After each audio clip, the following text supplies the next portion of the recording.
اما بعد فإن خير الحديث كتاب الله وخير الهدي هدي محمد صلى الله عليه وعلى آله وأصحابه وأهل بيته وذرياته وأزواجه وبارك وسلم تسليما كثيرا كثيرا وشر الأمور محدثاتها وكل محدثة بدعة وكل بدعة ضلالة وكل ضلالة في النار رب اشرح لي صدري ويسر لي أمري واحلل عقدة من لساني يفقهوا قولي سبحانك لا علم لنا إلا ما علمتنا إنك أنت العليم الحكيم رب يسر ولا تعسر وتمم بالخير اللهم لا سهل إلا ما جعلته سهلا وأنت تجعل الحزن إذا شئت سهلا أعوذ بالله من الشيطان الرجيم بسم الله الرحمن الرحيم قل يا أيها الناس إني رسول الله إليكم جميعا الذي له ملك السماوات والأرض لا إله إلا هو يحيي ويميت سبحان ربك رب العزة عما يصفون وسلام على المرسلين والحمد لله رب العالمين۔ اللہ احکم الحاکمین کی حمد و ثنا، تمجید، تکبیر، تقدیس، تکریم، تعظیم کے بعد درود اور سلام نبی اعظم، نبی کریم، نبی اکرم، کائنات کے امام، امام الانبیاء جناب محمد الرسول اللہ صلی اللہ علیہ وعلیٰ آلہ واصحابہ واہل بیتہ وذریاتہ وازواجہ وبارک وسلم کی ذات گرامی پہ اور رہتی دنیا تک آنے والے تمام مومنین، مومنات، مسلمین، مسلمات پہ اللہ احکم الحاکمین کی رحمت کی برکھا نازل ہو۔ کئی خطبات سے تسلسل جاری ہے کہ ہمارے آقا، ہمارے مرشد جناب محمد الرسول اللہ صلی اللہ علیہ وسلم کی سیرت طیبہ کا عنوان شروع ہوا ہے اور جاری اور ساری ہے۔ دعا ہے اللہ تعالیٰ سن سنا کہ ہم سب کو عمل کرنے کی توفیق عطا فرمائے۔ پچھلے خطبہ میں یہاں تک عرض کر رہا تھا سن 5 ہجری کے واقعات کہ جب مخالفین نے جناب محمد الرسول اللہ صلی اللہ علیہ وسلم کا گھیراؤ انتہائی سخت ترین کر دیا اور آپ صلی اللہ علیہ وسلم کے خون کے پیاسے ہو گئے، اور آپ کے نام لیوا جو لوگ تھے جہاں وہ ملتے ان کو تکلیف دیے بنا نہ رہ سکتے۔ اسی وجہ سے نبی مکرم صلی اللہ علیہ وسلم نے سن 5 ہجری سے اپنے اصحاب کو اللہ کی رہنمائی میں ایک خاص مصلحت کے تحت علی اعلان دین کے اظہار سے روکا، تبلیغ کرنے پہ کچھ دیر کے لیے پابندی لگائی اور ایک مخصوص گھر کا انتخاب کیا جو کوہ صوا پہ واقع حضرت ارقم بن ابی الارقم جو تھے مخزومی، ان کا وہ گھر تھا۔ اس گھر میں نبی مکرم صلی اللہ علیہ وسلم جو ہے وہ لوگوں کو خفیہ طور پہ اکٹھا کرنے کی دعوت دیتے۔ وہ لوگ جو مسلمان تھے، ایماندار تھے، وہ لوگ اکٹھے ہوتے اور آپ صلی اللہ علیہ وسلم لوگوں سے، مخالفین سے چھپ کر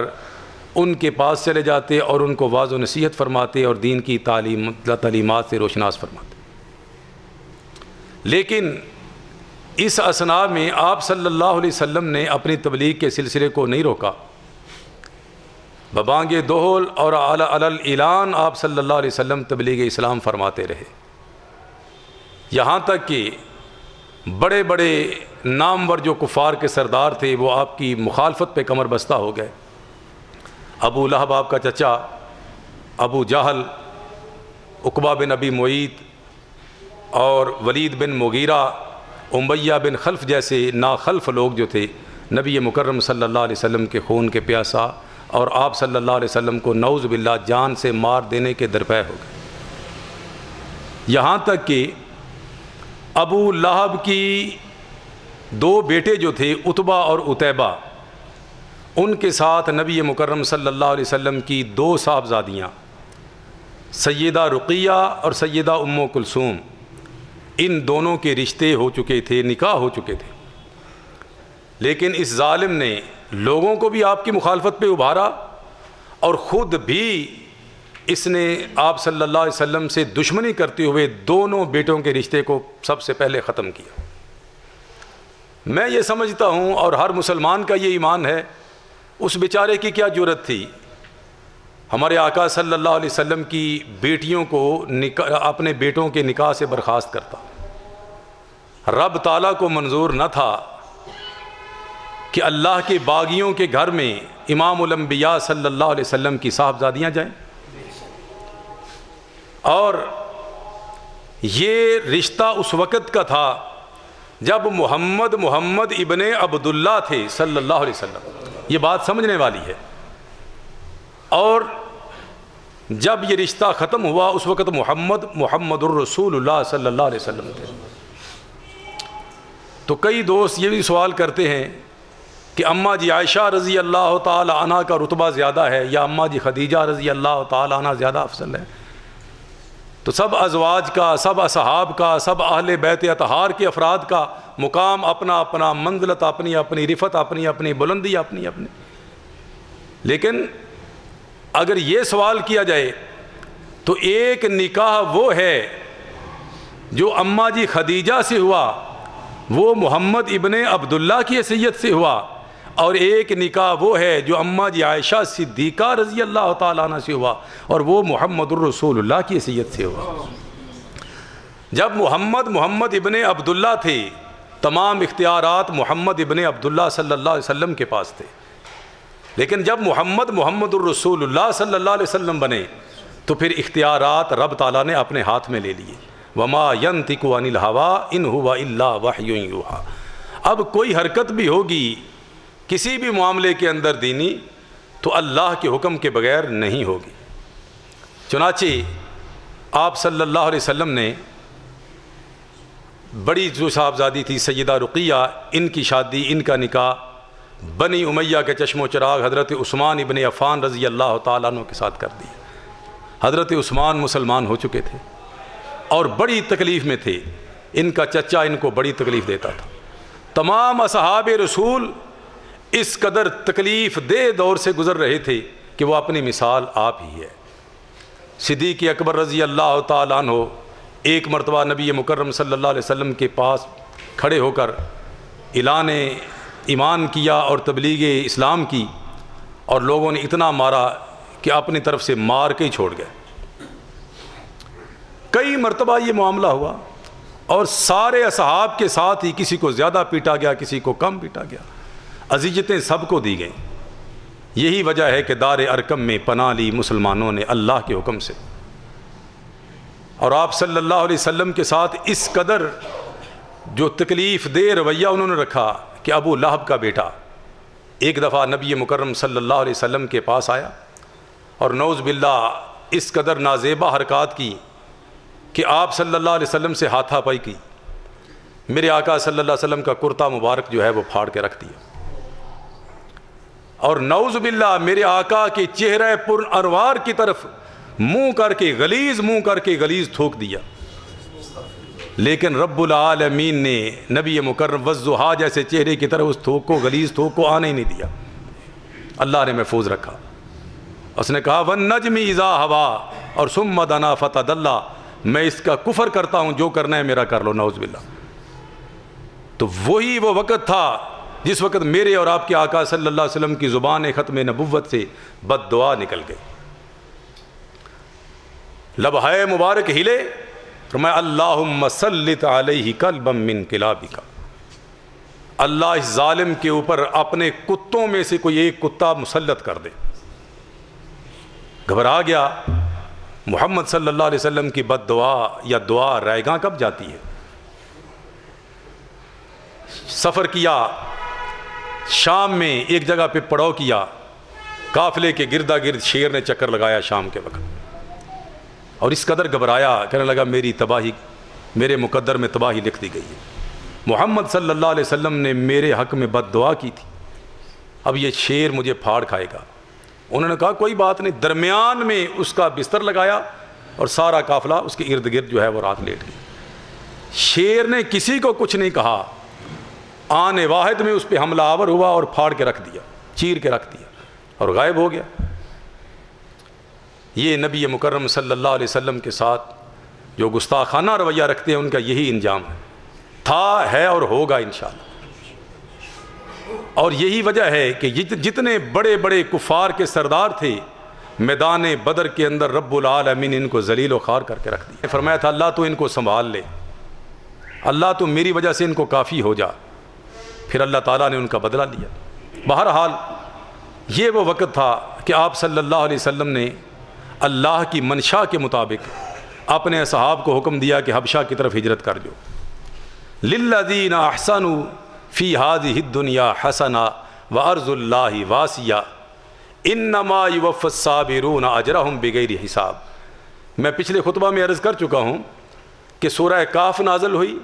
اس میں تسلی اور تشفی مسلمانوں کو دی گئی، اور ساتھ ہی پھر سورہ زمر نازل ہوئی، اس میں یہ ہجرت کا اشارہ تھا۔ للذین احسنوا فی ہذہ الدنیا حسنہ،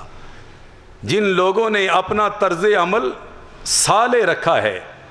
اور اس نے سلوک کیا ہے اسلام اور نبی مکرم صلی اللہ علیہ وسلم کے ساتھ اور قربانیاں دی ہیں، ان کے لیے بھی رب العالمین نے بہترین اجر رکھا ہوا ہے۔ اور وارض اللہ واسعہ، گھبرانے کی کوئی ضرورت نہیں، اللہ کی زمین بڑی وسیع ہے، ہجرت کر جو۔ انما یوفی الصابرون اجرہم بغیر حساب، جو اللہ کی راستے میں دی ہوئی تکالیف کے اوپر صبر کرتے ہیں، رب العالمین کی طرف سے بے حد بے حساب اجر ان کے لیے مقرر ہے۔ تو میرے آقا کے حکم شریف پہ 12 افراد، تقریباً 12 افراد مسلمانوں کے، 12 مرد اور 4 خواتین، اور ان کی عمارت حضرت عثمان ابن عفان رضی اللہ تعالیٰ عنہ فرما رہے ہیں، اور آپ کی معیت میں سیدہ رقیہ بنت محمد صلی اللہ علیہ وسلم آپ کی ہم رکاب ہیں۔ اور میرے آقا صلی اللہ علیہ وسلم فرماتے ہیں یہ سب سے پہلا وہ گھرانہ ہے، میرا گھرانہ،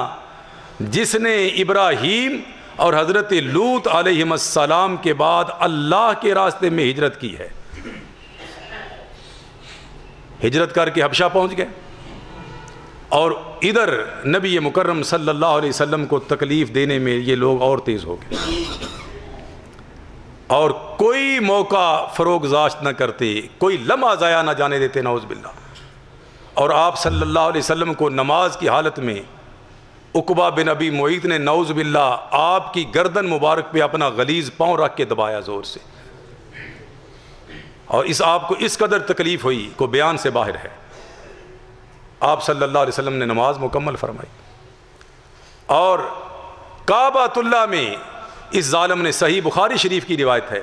اس ظالم نے میرے آقا صلی اللہ علیہ وسلم کی گردن مبارک میں کپڑا ڈالا اور بل دینے شروع کر دیے،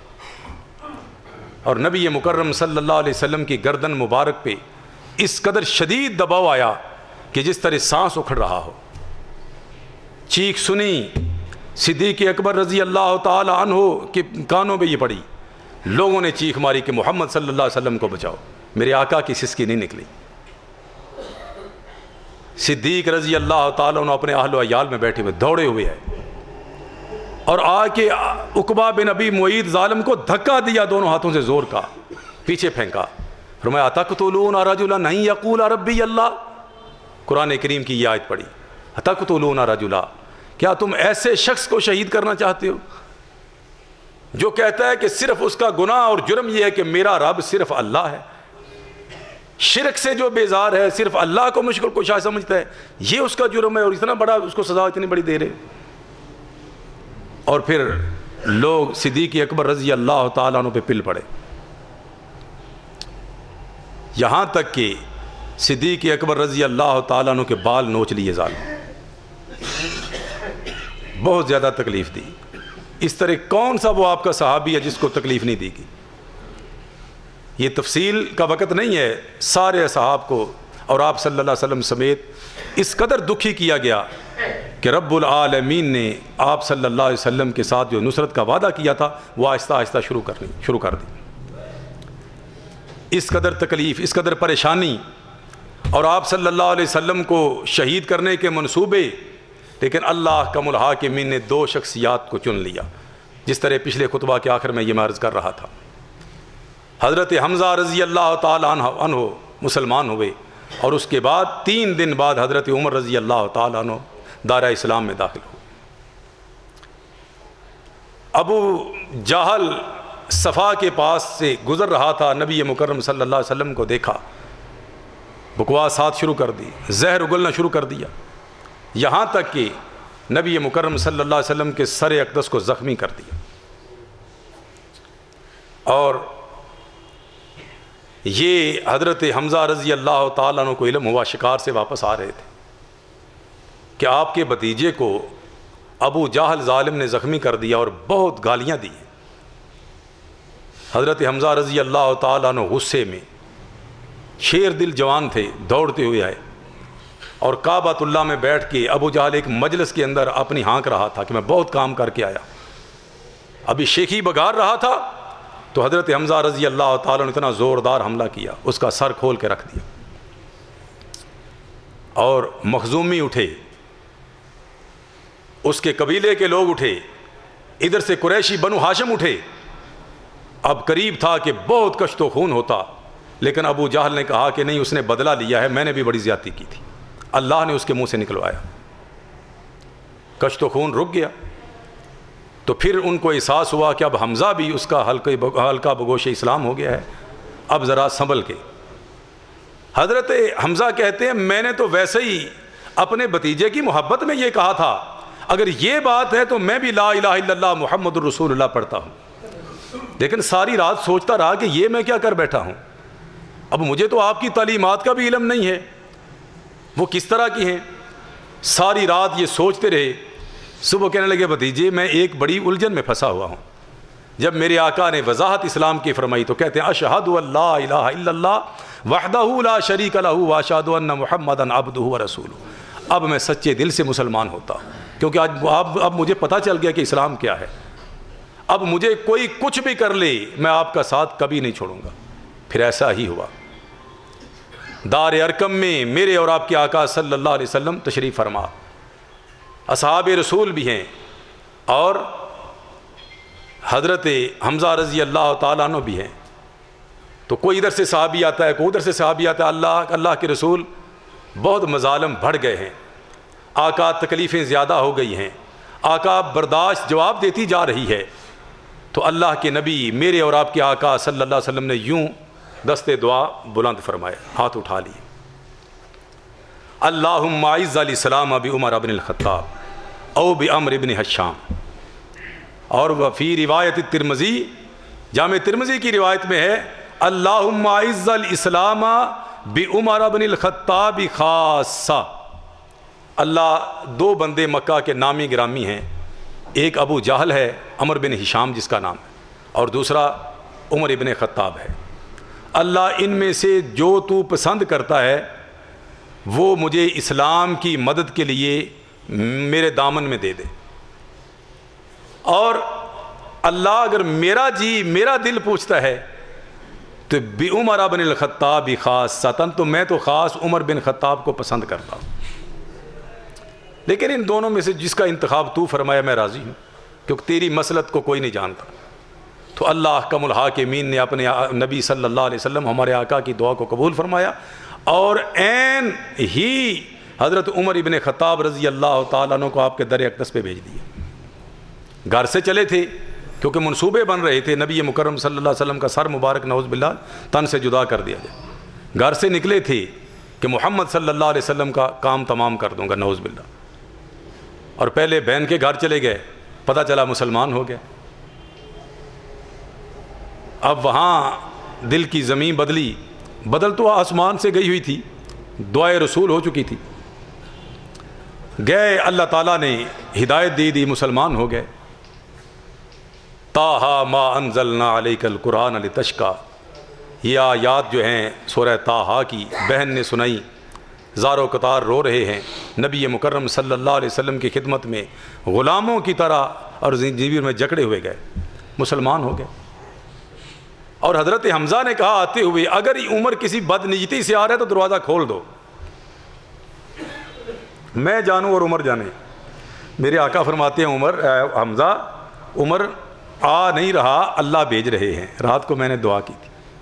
میرے آقا نے جناب عمر کو گود میں بٹھایا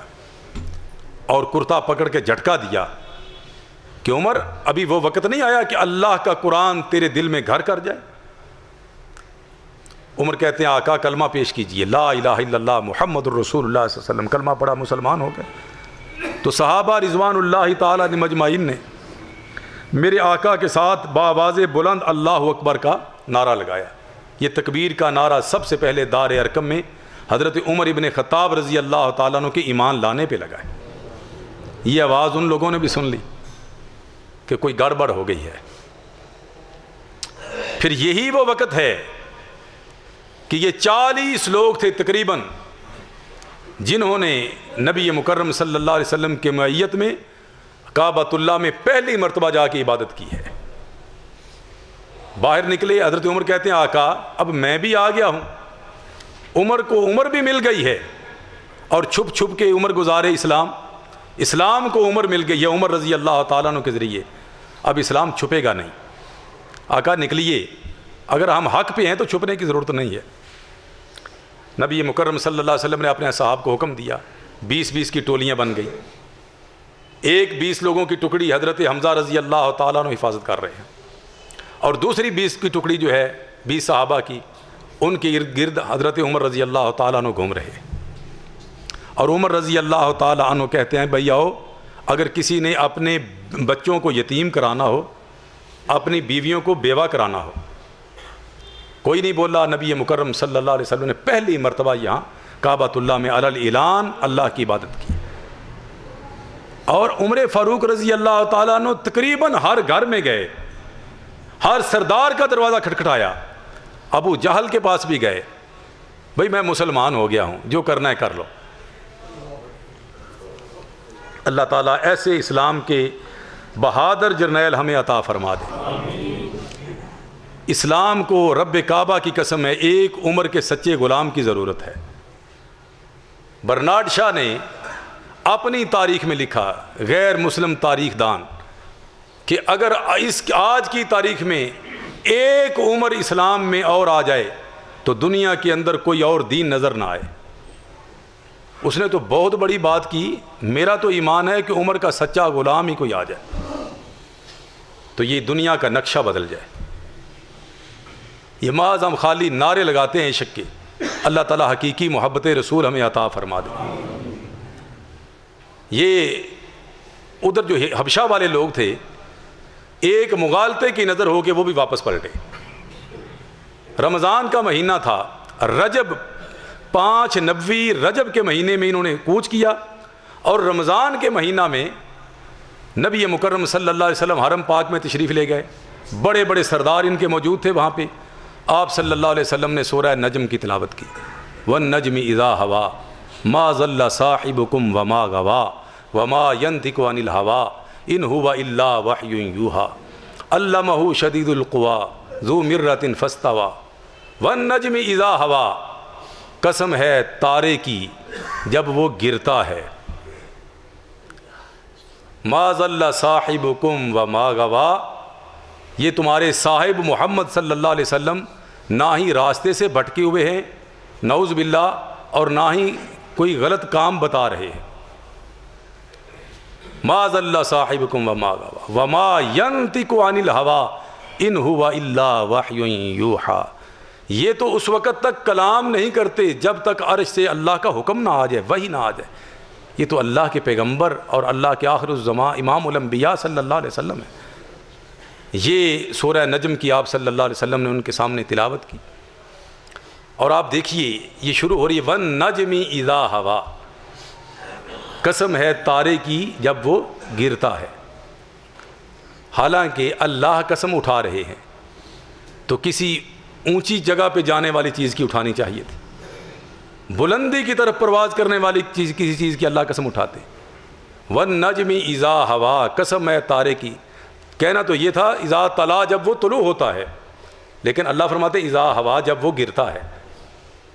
اس کی وجہ کیا ہے؟ آگے جس ہستی کا ذکر ہو رہا ہے اس کو اللہ نے سراج منیر کہا ہے، قرآن میں بدر منیر کہا ہے، ما ضل صاحبکم وما غوا۔ اور جب چاند آ جائے تو تارا گرتا ہی ہے، ہمیشہ تارے کی روشنی کم ہوتی ہے، تارا سرنگوں ہو جاتا ہے۔ یہی وجہ ہے کہ آگے بدر منیر کا تذکرہ آ رہا تھا، اس لیے والنجم اذا ہوا ما ضل صاحبکم وما غوا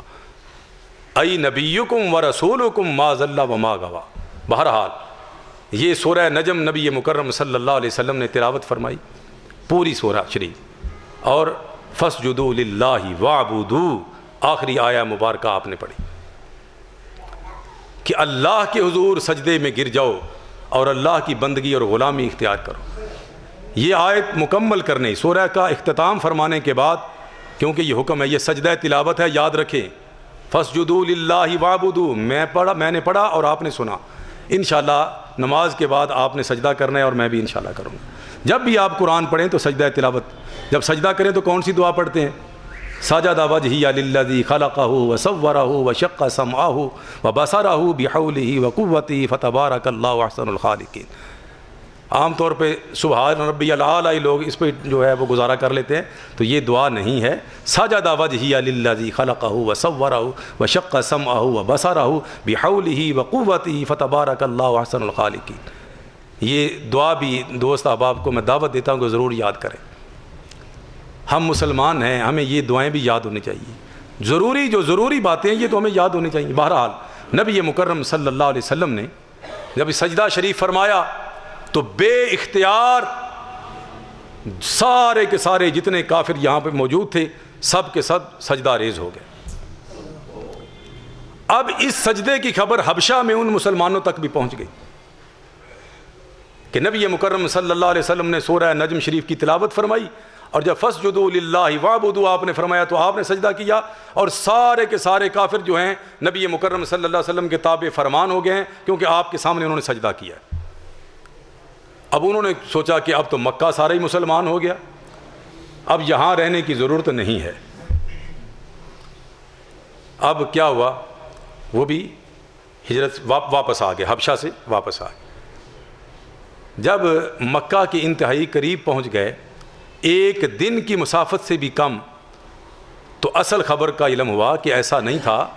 جن لوگوں نے آپ صلی اللہ علیہ وسلم کے ساتھ بے اختیار سجدہ کیا ہے، بعد میں بڑے پچھتائے وہ، اور انہوں نے بڑے ہیلے سازیاں بہانے بازیاں کی کہ یہ تو یہ تھا، یہ تو یہ تھا، اس لیے ہم نے سجدہ کیا۔ کیونکہ جب لوگوں دوسروں نے چڑھائی کی کہ تم نے یہ کیا کر دیا، اسی بات پہ تو مخالفت کی سی ہماری کہ اکیلا اللہ مشکل کشا نہیں ہے، نعوذ باللہ، اس کے ساتھ مصاحب ہیں، ساتھ ہمارے جو ہیں دائیں بائیں آستانوں والے بھی اس کے ساتھ اس کا کام بٹاتے ہیں، اور ہماری ان کے آگے، ان کی اللہ کے آگے، نعوذ باللہ۔ تو تم نے یہ کیا کر دیا، خالص اللہ کو سجدہ کر دی؟ تو وہ بڑے پچھتائے۔ بہرحال جب مسلمانوں کو علم ہوا تو کچھ تو وہیں سے واپس پلٹ گئے، اور کچھ لوگ کچھ جو کفار کی پناہ میں آ گئے، کچھ چھپ چھپا کے آ گئے۔ پھر ان ظالموں نے اور مظالم کا سلسلہ تیز کر دیا، یہ شوال کے مہینے میں واپس آئے۔ لیکن اس سلسلے کو دیکھ کے نبی مکرم صلی اللہ علیہ وسلم نے پھر حکم دیا کہ دوبارہ حبشہ کی طرف ہجرت کر جاؤ، اور اس دفعہ 72 مسلمان مرد جو تھے اور 18 خواتین جو تھیں،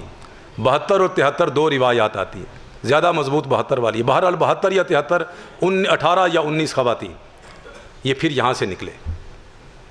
اور پھر حالانکہ وہ چکنے ہو چکے تھے، لیکن اللہ کم الحاکمین نے ان لوگوں کے دست برد سے مسلمانوں کو محفوظ کیا اور حبشہ پہنچ گئے۔ اب جب یہ حبشہ گئے تو ان لوگوں نے کہا تو یہ تو کام غلط ہو گیا ہے۔ انہوں نے اپنے 2 جوانوں کو ان کے پیچھے بھیجا، عمر بن عاص اور عبداللہ بن ربیعہ رضی اللہ تعالی عنہما۔ یہ دونوں اس وقت مسلمان نہیں ہوئے تھے، بعد میں اللہ کم الحاکمین نے ان کو ایمان کی دولت سے مالا مال فرما دی۔ ان کو بھیجا، ان کے ساتھ کچھ غلاموں کو بھیجا، کافی سارے تحفے تحائف دے کے بھیجا کہ جا کے، اور پوری سکیم اور پورے ایک پری پلان کہ جو سب سے پہلے کیا کرو، سب سے پہلے جو بطریق ہیں، اس کے جو مصاحب ہیں دربار کے اندر، رکن اسمبلی ہیں، رکن پارلیمنٹ ہیں، ان کے پاس پہلے جانا اور ان سب ارکان کو پہلے اعتماد میں لینا، تحفے تحائف دینا، ہدایہ دینا یعنی تحفے، اور اس کے بعد ان کو کہنا کہ چند ہمارے بیوقوف نعوذ باللہ نادان لوگ جو ہیں وہ اپنا دین چھوڑ کے آ گئے اور یہ تمہارے دین کے اندر بھی شامل نہیں ہوئے، ان کو واپس کرو، ان کے گھر والوں کے پاس بھیجنا ہے۔ سب کو مطمئن کر لیا، سب نے تحفے لے لی اور کہا کہ ہم ضرور تمہارے حق میں بات کریں گے۔ نجاشی کے دربار میں پہنچے اور نجاشی نے کہا کہ کیا بات ہے، قاصد مکہ سے آئے، یہ معاملہ ہے جی، یہ کچھ ہمارے نادان لوگ ہیں، غلطی سے پتہ نہیں کس دین کے پیروکار بن گئے ہیں اور یہ ایک نیا دین انہوں نے کھڑا کر دیا ہے، نہ تو یہ عیسائی ہے نہ یہودی ہیں، آپ کے دین کو بھی اختیار نہیں کیا اور ہمارا دین بھی چھوڑ دیا اور کوئی اور دین، یہ آپ کے ملک میں فتنہ برپا کریں گے اور ان کے گھر والے ان پہ کڑی نظر رکھتے ہیں، لہٰذا ان کو واپس کر دیں، وہ ان کی جو ہے گوشمالی کریں گے۔ اس نے کہا پہلے ان سے بھی تو سن لے، میرے آقا نے فرمایا تھا حبشہ چلے جو، وہ بادشاہ عادل ہے اور منصف ہے، وہاں کسی پہ ظلم نہیں ہوتا۔ یہ بات سچ تھی آپ صلی اللہ علیہ وسلم کی، چنانچہ اس نے کہا کہ پہلے ان کو بلاؤ، انشاءاللہ اس کے آئندہ جو ہے اگلے جمعے میں انشاءاللہ بیان کریں گے۔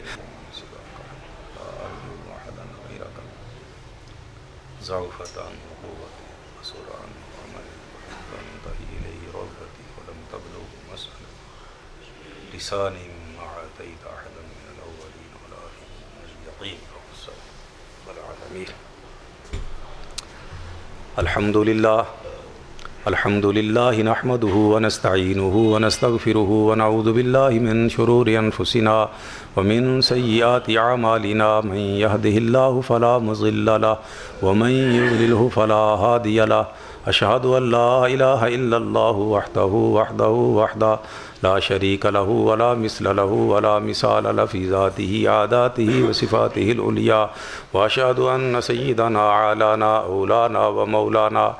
احبنا احمد الانبیاء محمدا عبده ورسوله، اللہم صل علی محمد وعلی آل محمد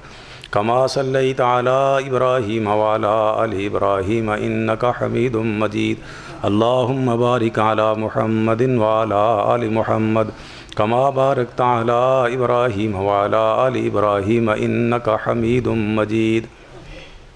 دوست احباب جو دوران خطبہ آتے ہیں، آ جائیں اندر، آ جائیں، بیٹھ جائیں ادھر کوئی، تو یہ جو دوران خطبہ تشریف لاتے ہیں، خطبے سے مراد میں اکثر یہ گزارش کرتا ہوں تقریر، یعنی اردو میں جو عربی میں ہوتا ہے وہ اللہ کی حمد و ثنا ہوتی ہے اور نبی مکرم صلی اللہ علیہ وسلم کے اوپر درود پاک ہوتا ہے اور شہادتین ہوتے ہیں۔ آگے جو خطبہ ہے، خطبے کا مطلب یہ ہوتا ہے کہ لوگوں کو مخاطب کر کے ان کو دین سکھانا، دین سمجھانا، اللہ اور اس کے رسول کا پیغام دینا، تو یہ تقریر اور خطبہ ایک ہی چیز ہے۔ لہٰذا جو اس وقت تشریف لاتے ہیں دوران خطبہ، دوران تقریر، ان دوستوں کو چاہیے کہ اپنی جو ہے 2 رکعت نماز پڑھ کے پھر بیٹھے، یہ نبی مکرم صلی اللہ علیہ وسلم کا حکم ہے۔ اور کچھ دوست احباب میں دیکھتا ہوں تقریر کے دوران، خطبے کے دوران اپنے موبائلوں سے کچھ لوگ قرآن پڑھ رہے ہوتے ہیں، تو یہ کچھ لوگ جو ہیں دل میں وظیفہ کر رہے ہوتے ہیں، کوئی دعا کر رہے ہوتے ہیں، تو میرے آقا صلی اللہ علیہ وسلم نے ان ساری چیزوں سے منع فرمایا ہے۔ آپ کی عبادت صرف جمعے کے وقت، خطبے اور تقریر کے وقت کیا ہے؟ صرف توجہ سے خطیب کے خطبے کو، تقریر کو سننا۔ میرے آقا فرماتے ہیں جس نے چٹائی کے تنکے کو چھیڑا اس نے بھی اپنے ثواب کو ضائع کر دیا۔ عام طور پہ ہم بیٹھے ہوتے ہیں، کوئی دوست اوپر سے آتا ہے، کوئی رشتہ دار آتا ہے، تو ہم اٹھ کے اس کا استقبال کرنے لگ جاتے ہیں، السلام علیکم،